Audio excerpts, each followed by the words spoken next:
Apakah benar ada bid'ah hasanah? Ternyata Imam Syafi'i menyatakan bid'ah hasanah, seperti Imam Nawawi juga menyatakan adanya bid'ah hasanah. Tetapi bid'ah hasanah yang dimaksudkan oleh Imam Syafi'i, oleh Imam Nawawi dan beberapa imam lainnya bukanlah bid'ah-bid'ah yang mereka anggap di zaman sekarang ini adalah sebuah ritual, sebuah ibadah, seperti melakukan maulid Nabi, membaca tahlilan, yasinan setiap malam Jumat, ditentukan hari khususnya. Inilah yang dimaksud dengan bid'ah yang dilarang oleh Nabi kita Nabi Muhammad SAW.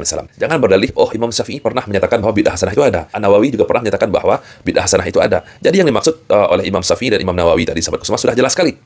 Yakni dalam perkara sarana, seperti handphone, YouTube, yang sering kita gunakan sekarang, TikTok, apalagi. Itu semuanya adalah bid'ah hasanah, perkara baru di dalam kehidupan kita, dalam perkara sarana, bukan dalam perkara ibadah. Inilah bukti dari hasil doktor. Doktrin kotor dari ustadz-ustadz Wahabi yang tertanam di otak jamaahnya. Assalamualaikum warahmatullahi wabarakatuh. Alhamdulillahirabbil alamin wassalatu wassalamu ala sayidina Muhammadin asyrafil mursalin wa ala alihi wa sahbihi ajmain amma ba'du. Kaum muslimin dimanapun berada, semoga Allah subhanahu wa ta'ala senantiasa memberikan rahmatnya, taufiknya, hidayahnya, maghfirahnya, memberikan kelancaran rezeki, kesehatan pada kita semua. Amin. Allahumma amin. Barusan itu di awal adalah cuplikan video dari jamaah Wahabi, YouTuber Wahabi. Dia mendapatkan hasil dari dokter, doktrin kotor dari ustadz-ustadz Wahabi.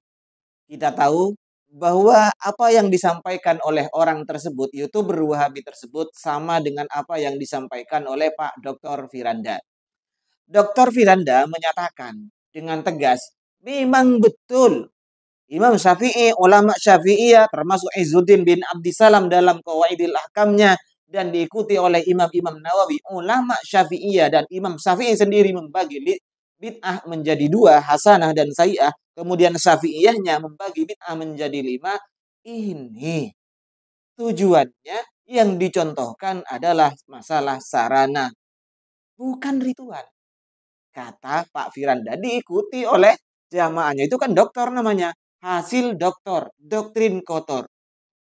Andaikan dia, YouTuber Wahabi ini, punya kemampuan untuk meneliti apa yang diucapkan oleh Pak Dokternya, tentu tidak akan bicara seperti ini. Ketika dia menyatakan bahwa dalam Qawaidul Ahkam, Imam Izzuddin bin Abdissalam membagi bid'ah menjadi 5, maksudnya adalah sarana-sarana. Lihat, ya, kitab Qawaidul Ahkam saya punya ini. Katakan DKI. Lihat di situ apa yang dicontohkan. Termasuk diantaranya adalah sholat tarawih. Termasuk diantaranya adalah salaman setelah sholat. Termasuk mubaha itu. Bid'ah yang mubaha. Nah, salaman setelah sholat. Juga sholat tarawih lebih 11 rakaat. Ini oleh orang-orang Wahabi yang selalu dibid'ahkan kan. Itu yang dicontohkan oleh Izzuddin bin Abdissalam.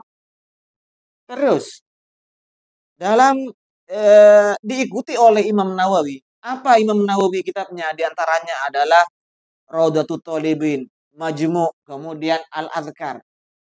Ternyata yang dicontohkan oleh Imam Nawawi sebagai ashab Syafi'i, ulama Syafi'i, dan sering dibid'ahkan oleh orang-orang Wahabi, apa di antaranya? Talafut bin niat. Itu yang dicontohkan oleh Imam Nawawi, Mas Bro. Ya. Bahwa talafut bin niat menurut ulama Syafi'iyah hukumnya adalah sunnah, mustahab karena menolong hati. Yang kedua, masalah kunut. Ini yang selalu dibid'ahkan oleh orang-orang Wahabi. Ya bunayya itu dasarnya. Terus mengusap wajah. Mengusap wajah setelah sholat, ini dibid'ahkan. Terutama oleh Pak Zainal Abidin itu kan, katanya Imam Nawawi membid'ahkan. Lihat, ini kitab Majmu'. Di dalam kitabnya Imam Nawawi menjelaskan bahwa setelah berdoa, malah adabnya berdoa ini ya, setelah berdoa ini disunahkan untuk mengusap wajah, bukan mengusap tangan ya. Kemudian dalam kitab yang lain, dalam Al-Adhkar, Imam Nawawi juga menjelaskan seperti itu. Kalau setelah sholat, ini disunahkan juga mengusap wajah. Gitu Mas Bro. Ini. Terus Imam Syafi'i, rahimahullah. Imam Syafi'i, apa yang sering dibid'ahkan oleh orang-orang Wahabi? Beribadah di kuburan, baca Quran di kuburan. Imam Syafi'i malah mengatakan senang. Wa uhibbu lau quri'a, andaikan dibacakan indal qabri, di sisi kuburan, wa du'iya lil maiti au kama qala Syafi'i, seperti itu, Mas.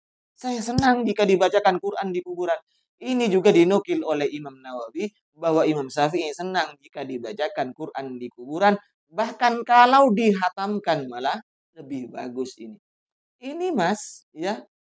Terus gurunya Imam Nawawi sekarang, seorang ulama Syafi'iyah, Abu Syamah. Beliau menyatakan senang, ya. Senang beliau menyatakan bahwa sebaik-baiknya bid'ah yang diadakan pada zaman beliau adalah memperingati Maulid Nabi, Mas Bro. Gimana? Kata Anda sarana yang dibid'ahkan maksudnya. Kalau Anda memang punya ilmu, punya kemampuan untuk mendiskusikan hal ini, ayo. Anda pegang kitab-kitab ulama Syafi'iyah, Izzuddin bin Abdissalam. Saya yakin Anda itu mengikuti pendapatnya Firanda. Kita buka Qawaidul Ahkam, kita buka kitab-kitab Imam Nawawi, Majmu', Raudatul Thalibin, Al-Adhkar, dan macam-macam sebagainya ya. Ayo, buktikan bahwa Anda itu punya nyali. Memang betul apa yang Anda ketahui itu berdasarkan referensi dan Anda sudah mengeceknya sendiri. Jangan-jangan ente taklid buta terhadap doktrin kotor.